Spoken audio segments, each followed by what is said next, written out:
तो आज हम बात करेंगे फुट ड्रॉप के बारे में। मैं आपको बताता हूँ कि फुट ड्रॉप क्या होता है। मान लीजिए ये फुट है और अगर हम इसको ऊपर की तरफ करते हैं तो इसको बोलते हैं डोर्सीफ्लेक्शन, और नीचे की तरफ करते हैं तो इसको बोलते हैं प्लांटर फ्लेक्शन। जब फुट ड्रॉप होता है पेशेंट को, तो पेशेंट इसको ऊपर की तरफ नहीं कर पाता है, हमेशा ये नीचे की तरफ लटका हुआ रहता है। यहाँ पर एक मसल होती है जिसको बोलते हैं टिबियलिस एंटीरियर मसल, जो कि फुट को ऊपर करने में हेल्प करती है। और अगर मसल्स में वीकनेस आ जाए या पैरालाइज हो जाए तो फुट ड्रॉप हो जाता है और फुट हमेशा नीचे लटका रहता है।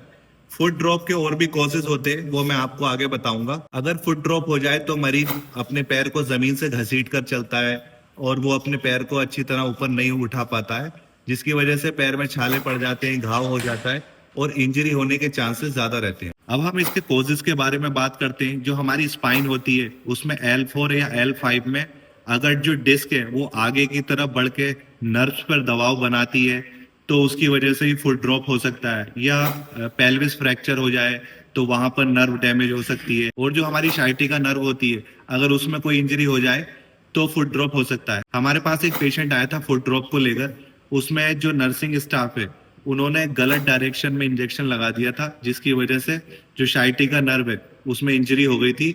तो उसके बाद पेशेंट का फुट ड्रॉप हो गया। इसके बाद जो हमारी नी होती है वहां पे कोई इंजरी हो जाए तो उसमें एक नर्व होती है कॉमन पेरोनियल नर्व, अगर उसमें इंजरी हो जाए या उसमें कोई इन्फेक्शन हो जाए तो फुट ड्रॉप हो सकता है। या पेशेंट को स्ट्रोक हुआ हो, पैरालाइज हो, तो इन कंडीशन में फुट ड्रॉप हो सकता है। इन्वेस्टिगेशन की बात करें हम तो इसमें एक्सरे किए जाते हैं, MRI किया जाता है और NCV नर्व कंडक्ट वेलोसिटी, इस तरह के टेस्ट इसमें किए जाते हैं। अब हम इसमें ट्रीटमेंट की बात करते हैं तो फुट ड्रॉप में पेशेंट अपने पैर को जमीन से घसीट कर चलता है और उसका जो फुट है वो नीचे की तरफ लटका रहता है।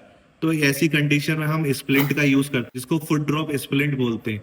इस स्प्लिंट की मदद से जो पैर होता है वो सीधा रहता है और वो इंजरी से बच जाता है। स्पाइन में अगर डिस्क की प्रॉब्लम है तो उसको सर्जरी करके ठीक किया जा सकता है और कुछ केसों में इसमें फिजियोथेरेपी स्टार्ट की जाती है। पर अगर इससे भी रिकवरी नहीं आती है तो इसके बाद नर्व रिपेयर और टेंडन ट्रांसफर की सर्जरी की जाती है। इसकी रिकवरी में लगभग 1 से 1.5 साल का समय लग जाता है।